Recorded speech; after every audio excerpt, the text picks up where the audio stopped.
In the fall, when we took our big trip for his birthday, I wanted to bring a train with us that we could run anywhere because there were a couple layouts I was planning to visit while we were out there. It needed to be something that could be controlled from anywhere. I didn't want to rely on a control system like Lionel or MTH. It had to be something cool because, you know, anyone can run a consolidation because those are a dime a dozen. I wanted it to be unique. And also, it needed to be able to handle anybody's layout. So it had to be able to tackle tight turns. Well, what engine do we have, buddy, that can do all of that? Bull Moose! That's right. Bull Moose over here has recently been converted to Blunami. But it's been a bit of a rocky road, if I'm being completely honest. Now, I did a video on how this thing works, but you might have noticed that in a lot of the shots, you don't hear too many sounds. And I was working through a few more things, and right before we went on the trip, I was rushing to get a few things done, and I kind of fried it. So, how is it working now? What did I do? What went wrong? Let's check it out.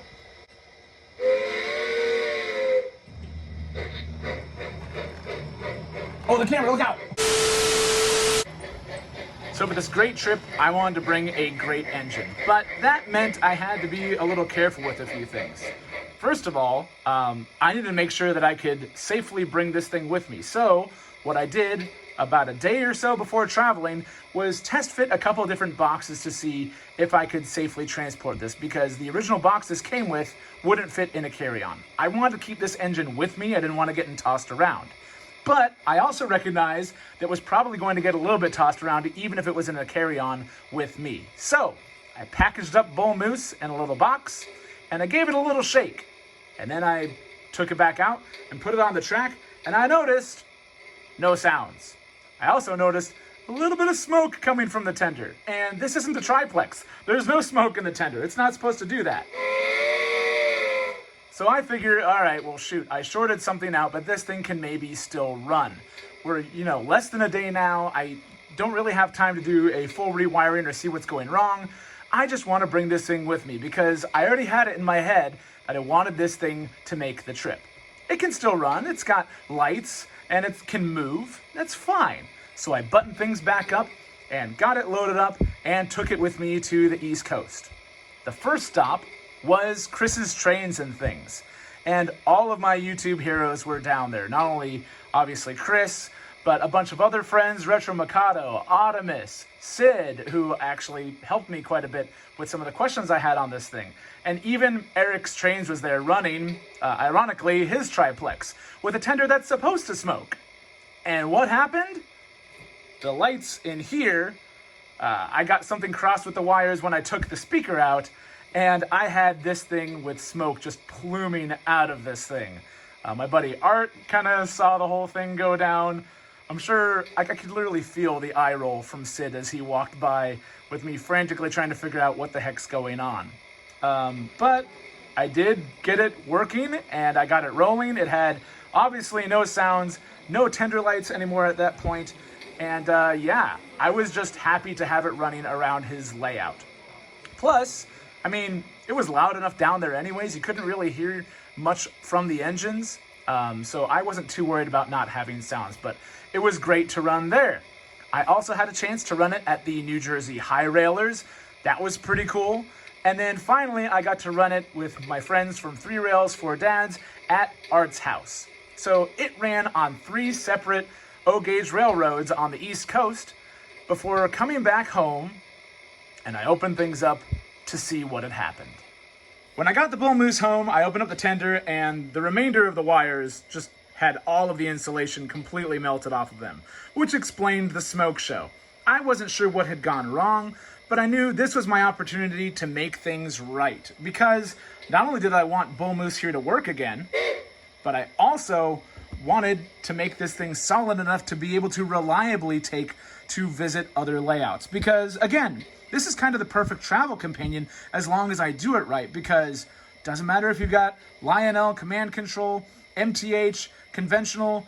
Thanks to Blunami, I can run this guy anywhere. And the Bull Moose is an interesting engine because it is scale size, and a lot of my friends collect scale locomotives. So even though I love my Lion Masters, they would look slightly out of place with some of the behemoths on their lines. So this thing's scale sized, but it has wizardry underneath, like my Lion Master engines, where it can handle tight turns, all the way down to 042, I believe. I've managed to sneak it around 036 slowly, but regardless, it can make its way around just about anything. So again, perfect candidate to travel with, but I needed to make sure that everything in the rear was a little more solid. So I reused the wiring that I had left out originally of the tender. Here, let's get a little closer. This clip here and this kind of insulation cover, those are the original parts that clip into this thing. There were no electronics in the tender of the Bull Moose because, well, I mean, it did have electronics for lights and everything, but this thing had no sound. And so getting a soundboard in there or a speaker mounted in there was a little tricky. I think what happened was because the speaker was so heavy and it wasn't mounted properly, when it fell out of place, it moved a bunch of things around that it really shouldn't have. That, unfortunately, shorted the sound card in the Bull Moose.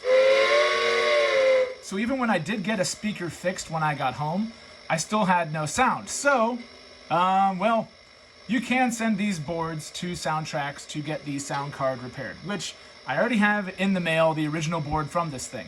But while I was waiting on that, I ordered a second board. Now, that might seem a little bit silly to some, but again, I've got one of these under my belt now. I feel like I got most of the kinks worked out, so I'm planning to do another one later. So I'm gonna need a second board anyways.